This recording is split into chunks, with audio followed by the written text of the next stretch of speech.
महाकवि कालिदास एक दिन कहीं यात्रा पर थे। चलते चलते उन्हें प्यास लगी। उन्होंने देखा कि एक पनिहारिन पानी भर रही थी। कालिदास उसके पास पहुंचे और कहा, माथे, मुझे पानी पिला दीजिए, बड़ा पुण्य होगा।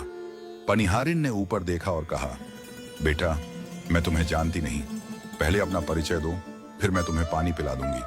कालिदास ने उत्तर दिया, मैं इस स्थान का मेहमान हूं, कृपया मुझे पानी पिला दें। पनिहारिन मुस्कुराई और बोली, तुम मेहमान कैसे हो सकते हो? संसार में केवल दो ही चीजें मेहमान होती हैं, पहला धन और दूसरा यौवन। इन्हें टिकने में समय नहीं लगता। सत्य बताओ, तुम कौन हो?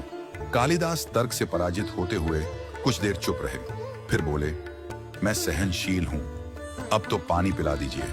पनिहारिन ने तुरंत कहा, नहीं, सहनशील तो केवल दो ही होते हैं। पहला धरती, जो पापी और पुण्यात्मा सभी का बोझ सहती है और उसकी छाती चीरकर बीज बोने पर भी अन्न के भंडार देती है।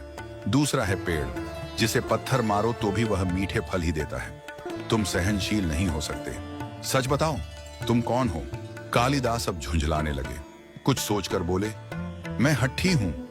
पनिहारिन फिर हंसते हुए बोली, हट्ठी तो केवल दो होते हैं, पहला नख और दूसरा केश। इन्हें कितना भी काटो, ये बार बार निकल आते हैं। तुम हट्ठी नहीं हो। सच सच बताओ, तुम कौन हो? अब कालिदास अपनी पराजय स्वीकार करने की स्थिति में आ चुके थे। उन्होंने कहा, फिर तो मैं मूर्ख ही हूं। पनिहारिन गंभीर स्वर में बोली, नहीं, मूर्ख भी दो ही होते हैं।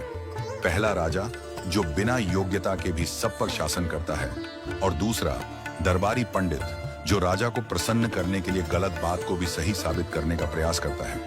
तुम इनमें से कुछ भी नहीं हो। सच बताओ, तुम कौन हो?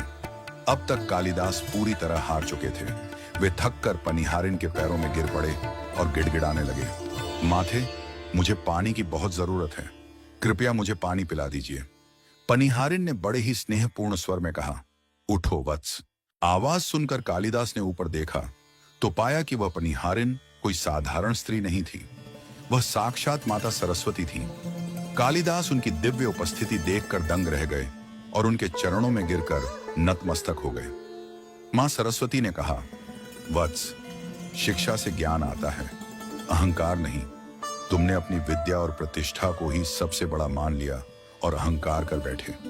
इसी अहंकार को तोड़ने के लिए मुझे यह रूप धारण करना पड़ा। याद रखो, विद्वत्ता पर कभी घमंड मत करो।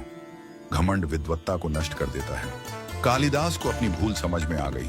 उन्होंने माता सरस्वती से क्षमा मांगी। माता ने उन्हें आशीर्वाद दिया। कालिदास ने अपनी प्यास बुझाई और फिर सच्चे मन से आगे की यात्रा पर निकल पड़े।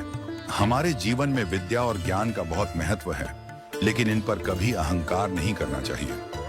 घमंड न केवल हमारी विद्वत्ता को नष्ट करता है, बल्कि हमें सच्चा आनंद और संतोष पाने से भी रोकता है। हमेशा विनम्रता से ज्ञान को ग्रहण करें और अन्न के कण और आनंद के क्षण को व्यर्थ न जाने दें।